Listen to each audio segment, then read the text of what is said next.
Começamos falando aqui dos dividend yields da Petrobras, se é recorrente, se não é, e se alguém tem que comprar a Petrobras ou não tem. Então, primeira coisa, não observe somente um indicador, pelo amor de Deus, né? Observe o histórico, o filme que foi feito para chegar nesse indicador. E aí, puxando um pouco da parte, né? A gente estava conversando aqui um pouquinho antes do podcast, era em relação a um fundo específico, um fundo imobiliário específico, que a Petrobras também era inquilina. Anderson, conta um pouco mais desse fundo aí. Cara, vamos lá.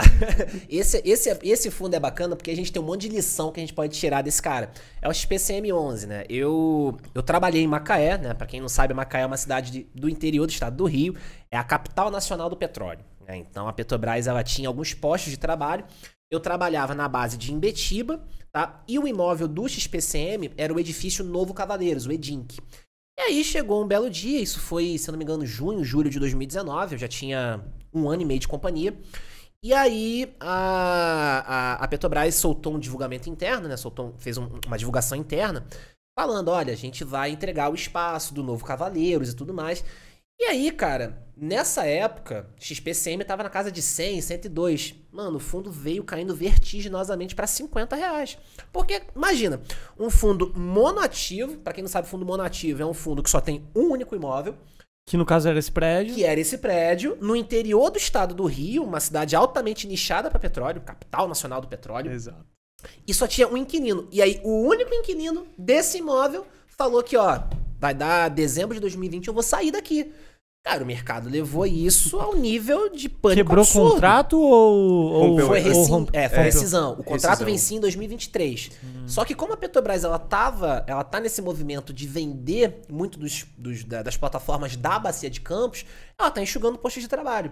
Muita gente saindo por conta de aposentadoria, PDV e tudo mais. Então, assim, a Petrobras ela já tava nesse enxugamento. Então já não fazia mais sentido ela ter 3 postos de trabalho, ter 3 bases em Macaé. Então ela se desfez de uma, ficou com Emboacica, que era o Parque de Tubos, e em Imbetiba, que é onde eu trabalhava.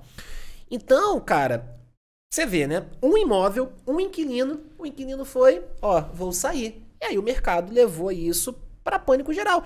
E de fato fez sentido, porque você imagina, você tem ali uma única fonte de renda, uma única fonte de receita, só tinha um inquilino, e esse inquilino eu não sei que vai sair. E aí você vê, né, a importância de você, quando vai analisar um fundo de tijolo, olhar a quantidade de imóvel, quantidade de inquilino, região, contratos, porque imagina, eu tô falando de uma cidade a 180 quilômetros da capital, 180 quilômetros do Rio de Janeiro. Cara, numa cidade altamente nichada para petróleo. XPCM ficou 20 meses. Petrobras saiu em 1º de janeiro de 2020. XPCM ficou mais de 20 meses com vacância 100%. Imagina você comprar um fundo imobiliário porque seu especialista falou que não tem risco, que é aquela renda fixa que paga melhor. É. E aí, do nada, a sua cota de R$100 vai a 50. Não, e não só isso. Assim, antes de ter essa notícia... Quando a Petrobras rescindiu o contrato, o que ela fez? Ela pagou a multa de saída. Então, os dividendos nos últimos meses da Petrobras lá foram uma porrada pra cima. Sim. E aí, o preço da cota começou a desvalorizar, porque quem tinha notícia quente começou a fazer a liquidação. Os dividendos subiram, então todo mundo tá falando assim, cara, dividend yield de 2%, 3%, vou comprar. E aí, os desavisados iam comprando, achando que estavam comprando um ótimo negócio. Sim. Porque, de novo, um indicador tava super mascarando ali aquela podridão que ia acontecer. Quando rescindiu o contrato, pagaram-se todas as multas. Sim. Aí veio o dividend yield seco. E a cota lá embaixo. E aí quem comprou achando que ia, pô, nossa, um fundo pagando um yield aqui gigantesco, tô estourando na máxima. Comprando... É o investidor que só olha o ranking, né? Só olha o ranking. Exato. O ranking de dividendos. Não troca ideia, não busca informação. E aí acaba caindo numa armadilha dessas. Ou seja, esse fundo foi de R$100 para 50, mais ou menos? Na verdade caiu até mais. Caiu, 50 foi logo depois, assim, 20, do anúncio, chegou a bater 20, 15 reais. Né? E aí você vê, e aí você tocou num ponto, Thomas, que é bacana. Quando a gente tá falando de um dividend yield muito alto, cara, é um fundo de tijolo. XPCM é um fundo de tijolo. Fundo de tijolo não é um investimento de alto risco. É o fundo que compra imóveis e aluga. Não tem muito risco envolvido. Então, você esperar um dividend yield de 15%, 20% no fundo de tijolo, Alguma coisa não tá certa. Alguma coisa de errado não tá certo. Entendeu? Outra coisa legal desse fundo é que quando você observa os contratos naquela época, o que a Petrobras pagava frente à região que cobrava de aluguel, a Petrobras cobrava 3 vezes mais, pagava 3 vezes mais.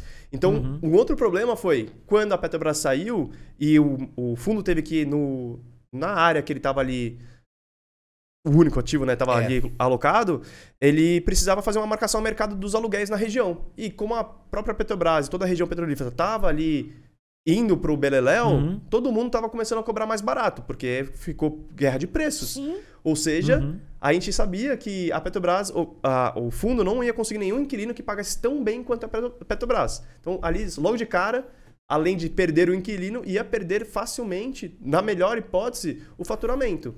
Ia cair para, no mínimo, ali 1/3, que era a baliza de mercado. Então, tem que tomar muito cuidado quando você vai para alguns investimentos. Se ele tá muito bom para ser verdade, tem que dar uma investigada. Com certeza. Para dar uma olhada ali na O primeiro erro foi a galera que quis comprar fundo imobiliário de tijolo pagando 2%.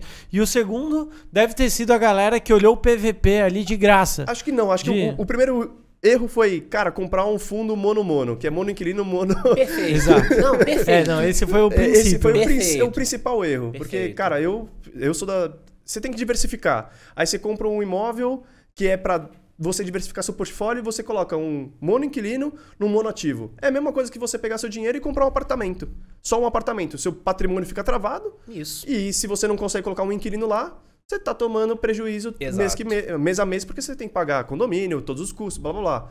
É a mesma coisa. Então, Aí o segundo ensinamento foi o dividend yield. indicadores. O terceiro é, aquela pessoa que olha só PVP, fala, não, vou comprar aquela galera que começa a entender um pouco mais, que, não é só dividendo, e aí fala, não, agora eu vou no PVP, então. PVP é estouro, vou comprar, já entendi que o prédio custa 100 milhões e que ele tá custando 50 agora no fundo imobiliário ali. Comprou também, e aí viu ali a vacância... Pois é, a vacância saiu de 0, porque o imóvel estava todo ocupado, para 100 e ficou 20 meses assim. E aí o fundo anunciou recentemente que alugou uma parte, mas você vê 20 meses na vacância 100%. Pagando tudo.